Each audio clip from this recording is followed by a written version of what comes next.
आदाब, नमस्कार दोस्तों। आज आपसे हम फिर जो है वो इंडियन रेल पे बात करेंगे। जैसा पिछली बार बात की थी आपसे इंडियन रेलवे के बारे में, तो उसमें हमने बुलेट ट्रेन का जिक्र किया था। आज फिर थोड़ा हम बुलेट ट्रेन पे बात करेंगे, फिर हम बाकी दूसरी चीज़ों पे इंडियन रेलवे पे बात करेंगे। जैसा आपसे पहले भी बात किए थे कि जो है चीन की बुलेट ट्रेन से हमने कंपेरिजन किया था। अब आप सोच रहे होंगे कि बार बार चीन का जिक्र क्यों कर रहे हैं। तो बार बार चीन का इसलिए जिक्र कर रहे हैं कि चीन और भारत की स्थिति लगभग दोनों की बराबर थी।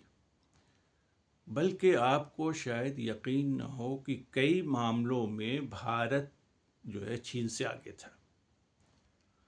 भारत में 1969 में जो है वो राजधानी एक्सप्रेस जो है शुरू हो गई थी।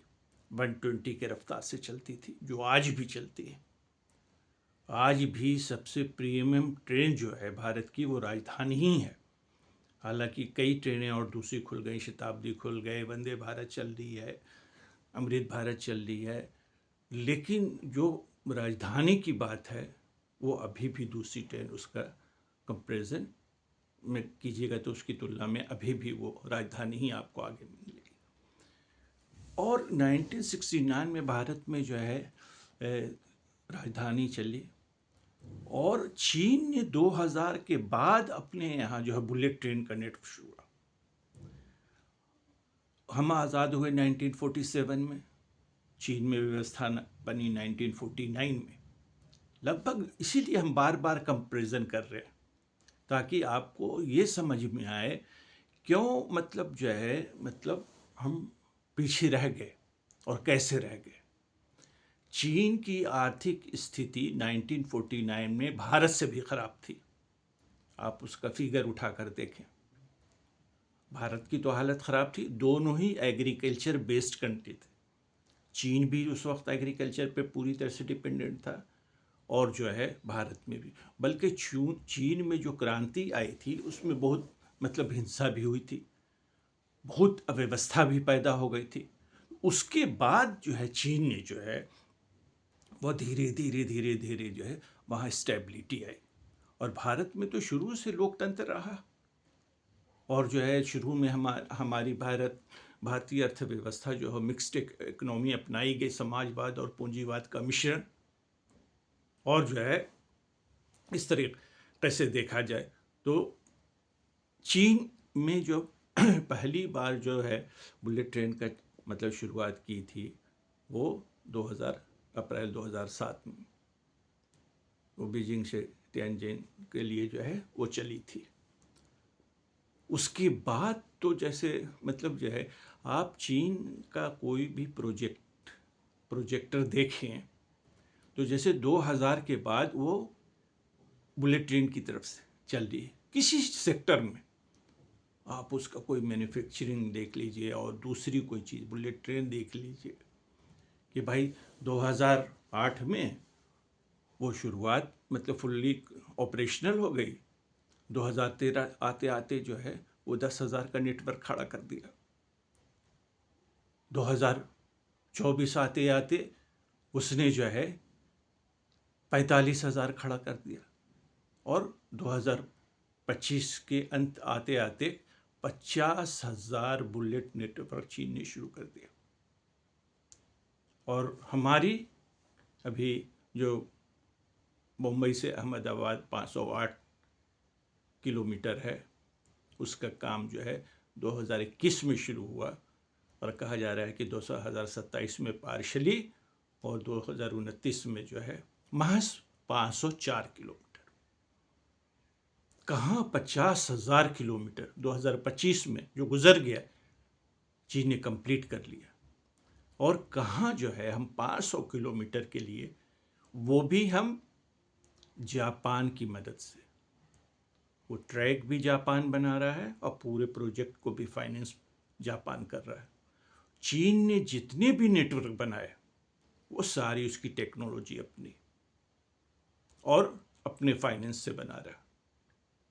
और यही वजह है कि हमारे देश में क्या है कि ढीला ढाला मामला कि कोई भी काम हो रहा है तो मतलब पहले प्लानिंग ही होते होते अब और भी बुलेट ट्रेन भारत में कई जगह है स्कीम में कि मतलब दिल्ली से वाराणसी, वाराणसी से जो है वो हावड़ा के लिए बनाई जाएगी, दिल्ली से बॉम्बे के लिए होगी, मैसूर से चेन्नई के लिए होगी। तो ये सब पाइपलाइन में है, कई कई DPR तैयार हो रहे हैं, कई मतलब अप्रूवल के स्टेज में। लेकिन उसको बनाने में आप दिल्ली से जो है बनारस बनाने में 10 साल लगेगा कम से कम, अगर आज काम शुरू किया जाए तो। लगभग 1500-1600 किलोमीटर है दिल्ली से जो है हावड़ा, तो ये मतलब जो है। लेकिन चीन में क्या कि उनकी टेक्नोलॉजी इतनी एडवांस है कि वो समय कम लेते हैं। अब रही हमारी व्यवस्था, अब हम भारतीय रेल पे आते हैं। हम बुलेट ट्रेन की बात छोड़ देते हैं, भारतीय रेल पे आते हैं। भारतीय रेल में जैसे हमने कहा कि हमने राजधानी 1969 में शुरू कर दिया था, लेकिन दूसरी ट्रेन चलाने में 1988 में हमने शताब्दी चलाई। तो शताब्दी क्या थी? चेयर कार थी, तो शॉर्ट डिस्टेंस के लिए थी कि 400-500 किलोमीटर जहाँ जाना हो, 500 किलोमीटर तक का सफ़र हो, तो वो शताब्दी से किया जाता, क्योंकि उसमें सीटिंग तो सीटिंग जो है 500 किलोमीटर आप मतलब 5-6 घंटा से ज़्यादा मुश्किल हो जाता है सीटिंग। तो शताब्दी चली, वो काफ़ी कामयाब भी रही। लेकिन स्पीड उसकी भी कहा गया था कि 160 रहेगा, लेकिन वही 120-130 के आसपास, या किसी किसी सेक्टर में शायद 140-150 रहती। उसके बाद आप देखें तो 2019 में वंदे भारत शुरू की गई, उसका भी बहुत चर्चा हुआ कि 170-180 किलोमीटर की रफ्तार से चलेगी। ट्रायल स्पीड ही रही 170 या 180, लेकिन फिर उसका भी यही मतलब अंजाम हो गया कि वही 131, मतलब किसी किसी सेक्टर में 150 चलती है, किसी किसी सेक्शन या सेक्टर कह लीजिए, सारी जगह पे नहीं। और उसी तरीके से आप जो है आप देखेंगे कि अब रहा कि जो है भारतीय रेल के इम्प्रूवमेंट जो है इतना स्लो क्यों। तो जैसा हमने कहा कि जो है डेमोक्रेसी के नाम पे कि हमारे यहाँ लोकतंत्र है, तो इसके लिए कामकाज में कितनी लेट लतीफ़ी हो उससे कोई फ़र्क नहीं पड़ता। जब आप अपने प्रोजेक्ट को लेट करते हैं तो उसमें हर चीज़ का नुकसान होता है, पैसे का नुकसान होता है, टाइम का नुकसान होता है, ठीक है। टेक्नोलॉजी फिर जो है आगे निकल जाती। अब देखिए भारतीय रेल में जो है आप चलेंगे तो इवन के जो है AC क्लास में, स्लीपर AC 2 में आम लोग की एंट्री। एक रेलवे का ये कानून है कि AC स्लीपर में 3 थर्ड AC में घुस गया बंदा, कोई भी इसे वेटिंग लिस्ट का टिकट लेके, और TT उसको जो कुछ चार्ज लेके अलाउ कर देती है। वो बंदा कहाँ जाएगा भाई? वो तो हम आपकी सीट में घुसने की कोशिश करेगा। कोई दाएं बैठ जाता, कोई बाएं बैठ जाता है, कोई सीधाने बैठ जाता। आप इतने पैसे 2 महीना पहले 4 महीना होता था, 3 महीना पहले जो आप रिजर्वेशन कराते हैं ताकि आप आराम से सफ़र करें, आपके सामान की, आपकी जान की हिफाजत हो। AC में इसीलिए सफ़र करता आदमी, सहूलत के लिए। कि मालूम हुआ कि AC में भी जो है थर्ड AC में घुसे हुए लोग, जिधर देखिए आना जाना, रात में डिस्टर्ब सो नहीं सकते आप। उसके अलावा जो है कि मतलब अनवांटेड लोग आप उसमें मतलब पहचान करना भी, और लोकल लोग चढ़ जाते। किसी को जो है दिल्ली से अलीगढ़ जाना है तो वो चढ़ गया भाई, अलीगढ़ से किसी को जो है कानपुर उतरना है तो वो चढ़ गया भाई, कानपुर से किसी को इलाहाबाद से मुगलसराय जाना तो वो चढ़ गया भाई, मुगलसराय पटना। ये क्या मतलब जो है, ये मेरे को लगता है कि ये TT, ये अटेंडेंट और RPF, ये तीनों का नेक्सस रेल को जो है बिल्कुल चौपट किया हुआ। और कुछ रेलवे की पॉलिसी, बिल्कुल प्लेटफॉर्म टिकट का सिस्टम नहीं होना चाहिए। सिर्फ वही बंदा जो है प्लेटफॉर्म पे एंट्री करे जिसके पास रिजर्व टिकट, वेटिंग लिस्ट वाले को भी नहीं। जिसके पास रिजर्व है वही एंट्री करे, उसी को सफर करने का अधिकार है। एक आदमी जा रहा है, 4 आदमी उसको प्लेटफॉर्म पे बेवजह प्लेटफॉर्म पर रश किया हुआ। सिर्फ जो बुजुर्ग हैं, कमजोर हैं शारीरिक रूप से, उनको जो है रेलवे प्रोवाइड करे हेल्पर, उसको ट्रेन पे चढ़ाने की उसकी जिम्मेदारी होगी, या उसके साथ कोई अटेंडेंट होगा। ये क्या भाई कि भीड़, जितने लोग ट्रेन पे सफ़र करने वाले हैं उससे दुगने लोग जो है वहाँ प्लेटफॉर्म पे बैठे हुए हैं। किसी की कल ट्रेन है, वो एक दिन पहले ही जाके वहाँ डेरा डंडा डाले हुए।